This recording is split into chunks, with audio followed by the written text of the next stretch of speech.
আজকে আমি রান্না করব চিলি এঁচোড়। চিলি চিকেন, চিলি পনির, চিলি অনেক কিছু খেয়েছে। এবার চিলে এঁচোড় রান্না করব। প্রথমে এঁচোড়টাকে কেটে নিয়ে আমি এইভাবে বীজগুলো সব ফেলে দিয়েছি। বীজ কিন্তু রাখা যাবে না, বীজ না রেখে এইভাবে কেটে সিদ্ধ করে নিয়েছি। আর এখানে আছে আমার ক্যাপসিকাম, পেঁয়াজ কুচি, এখানে আছে কর্নফ্লাওয়ার, একটা ডিম, গোলমরিচের গুঁড়ো, লবণ, এখানে আছে সয়া সস, এখানে আছে টমেটো সস। এগুলো দিয়ে আমি বানাবো এঁচোড় চিলি। দেখুন আমি আগে কিভাবে এটাকে করছি। কর্নফ্লাওয়ার দিয়ে নিচ্ছি। প্রথমে আমি কর্নফ্লাওয়ার ঢেলে নিলাম বাটিতে, অনেকটা কর্নফ্লাওয়ার দিয়ে নিলাম। দিয়ে এতে আমি এবার এই ডিমটাকে ফাটিয়ে নিচ্ছি।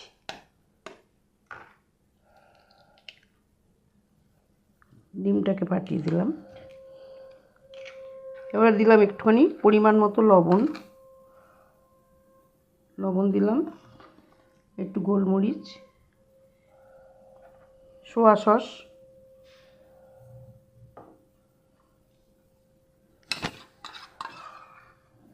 টমেটো সস দিয়ে ভালো করে এটা আমি একটা ব্যাটার তৈরি করে নেব।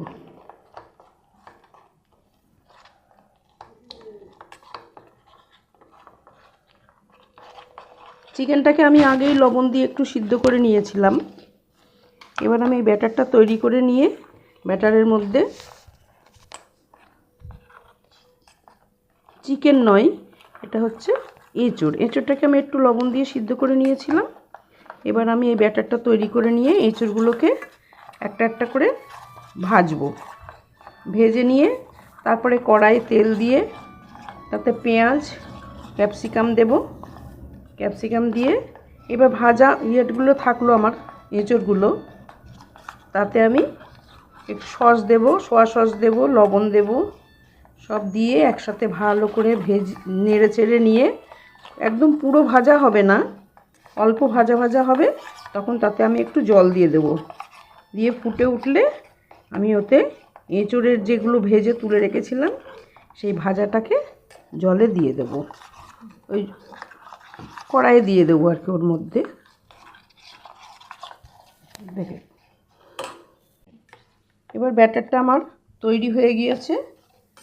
এবার আমি এর ভিতরে এঁচোড়গুলো সব দিয়ে দিলাম। দিয়ে আমি ভালো করে এঁচোড়টাকে ব্যাটারটা দিয়ে মেখে নেব। এঁচোড়টাকে সব কিছু ব্যাটার দিয়ে মাখিয়ে আমি কিছুক্ষণ রেখে দেব। তারপরে কড়াই তেল গরম হলে তারপরে আমি এগুলোকে একটা একটা করে ছাঁকা ফেলে ভেজে নেব।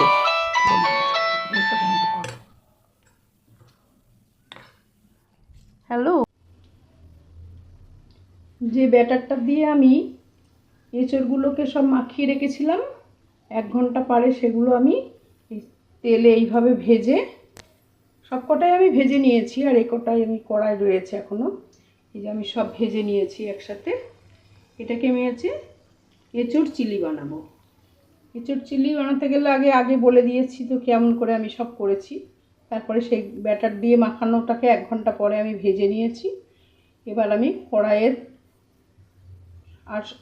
আরও সব জিনিসপত্র দিয়ে এবার আমি তৈরি করব।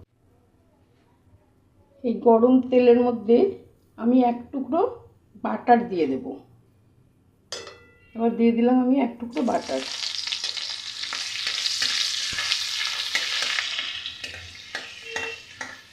বাটারটা ভালো করে গলে গেলে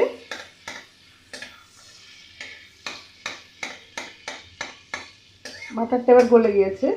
এবার আমি দিয়ে দেব আমার কেটে রাখা পেঁয়াজ আর ক্যাপসিকামের টুকরোগুলো দিয়ে এবার এটাকে একটু ভালো করে নেড়ে চেড়ে এই আধ ভাজা মতো করতে হবে। পুরোটা ভাজলে হবে না, অর্ধেকটা আধা ভাজা মতো হবে, বেশি ভেজে গেলে ভালো লাগবে না খাওয়াটা। এটা আমি অর্ধেকটা করে ভেজে নেব।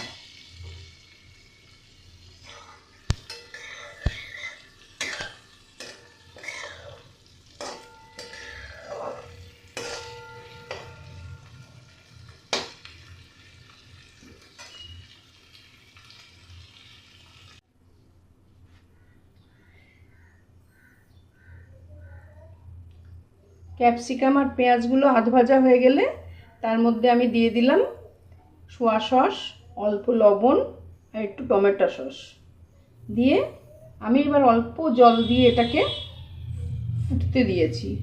একটু এটা ফুটে গেলে বেশ ওগুলো একটু সিদ্ধ হয়ে এলে তখন আমি তৈরি করে রাখা এঁচোড়ের ওই ইয়েগুলোকে ভেজে রেখেছি, এঁচোড়গুলো যেটা দিয়ে আমি এর আগে সেই এঁচোড় ভাজাগুলোকে আমি এর মধ্যে দিয়ে দেব। দিয়ে তারপরে আমি দেব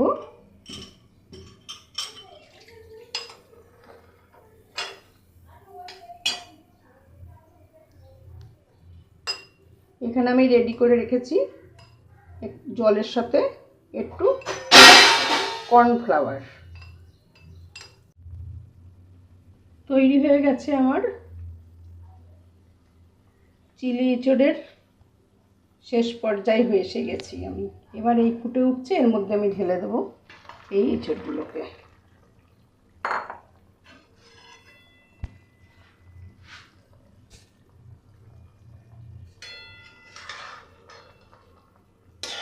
ভালো করে মাখিয়ে নিতে হবে। সব কিছু আমার দেওয়া হয়ে গেছে, শেষে এগুলো দিলাম। এটা একটুখানি ফুটে ফুটছেই, ফুটে উঠলে না ফুটে গেছেই, বেশি ফুটালে আবার গলে যাবে।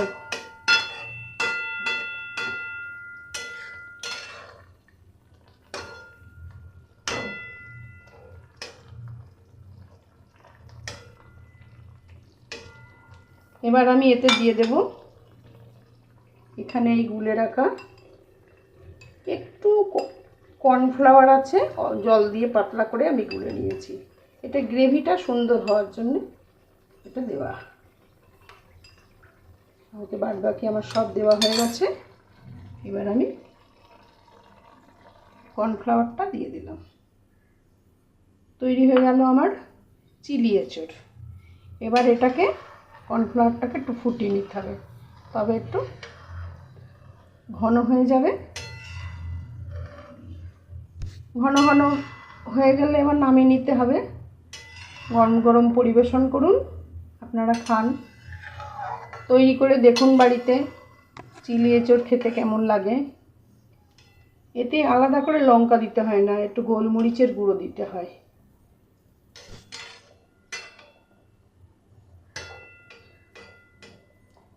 একটু রসটা একটু টেনে নিলেই তৈরি হয়ে যাবে।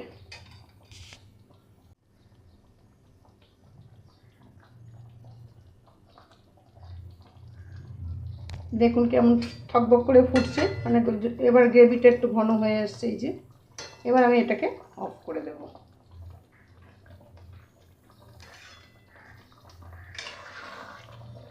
আস্তে আস্তে এটা শুকিয়ে যাবে এর গায়ে। এটা ফ্রাইড রাইস বলুন, পরোটা, লুচি সব কিছুর সঙ্গে খাওয়া যাবে। আপনারা বাড়িতে তৈরি করে খেয়ে দেখুন। আমি খেয়েছি বলে ভালো লেগেছে, সেই জন্য রান্না করেছি, ছাড়লাম আজকে। আপনারাও খেয়ে দেখুন কেমন লাগে, অবশ্যই কমেন্ট করে জানাবেন কেমন হয়েছে, রান্নাটা কেমন হলো।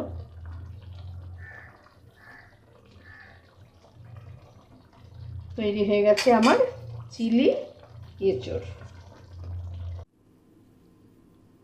তৈরি হয়ে গিয়েছে আমার এঁচোড় চিলি। আমি আগেই বলেছি চিলি নাম দিয়েছি, কিন্তু এতে কিন্তু আমি লঙ্কা দিইনি, শুধু গোলমরিচের গুঁড়ো দিয়েছি। আপনারা যদি মনে করেন যে একটু ঝাল ঝাল খাবেন, তবে একটু লঙ্কা চিড়ে দিয়ে নেবেন ফুটবে যখন, কাঁচা লঙ্কা অবশ্য। খেতে আপনাদের নিজের স্বাদের মতনই লঙ্কা দেবেন। আমি গোলমরিচ দিয়ে করেছি যাতে ঝাল না হয় বেশি, অল্প ঝাল দিয়ে। এই যে আমার রান্না হয়ে গেছে, আমি বাটিতে ঢেলে নিয়েছি কড়া থেকে। দেখতে কত কি মনে হচ্ছে যে চিকেন আছে এক একটা পিস।